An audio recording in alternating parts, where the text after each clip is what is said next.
Ever get curious about who's behind an Instagram account? Whether it's for protecting yourself from scammers or just satisfying your curiosity, stick around. We've got some easy ways to help you find out who's really behind that profile.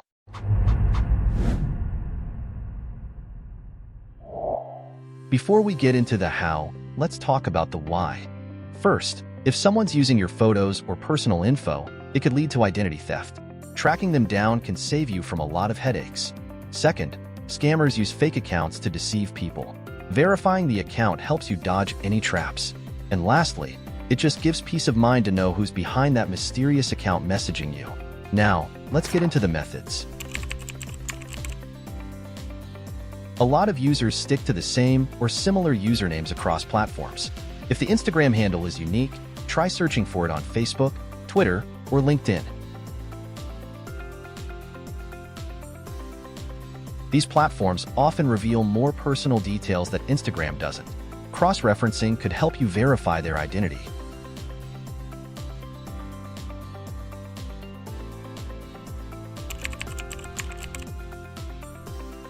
This is a powerful technique. You can upload the profile picture to a reverse image search engine like Google Images. If that photo pops up elsewhere, you might get more clues about who they are.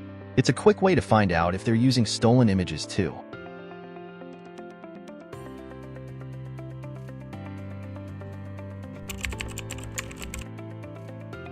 What if you're dealing with a cloned or fake Instagram account pretending to be you? First, report the account using Instagram's pretending to be someone else option. Include all the details you can. Then, let your followers know. Informing them stops any confusion and helps take down the imposter quicker. So, those are the best ways to find out who owns an Instagram account and protect your own. If you've got a story or a tip on this, drop it in the comments. And don't forget to like and subscribe for more tips on keeping your online presence safe.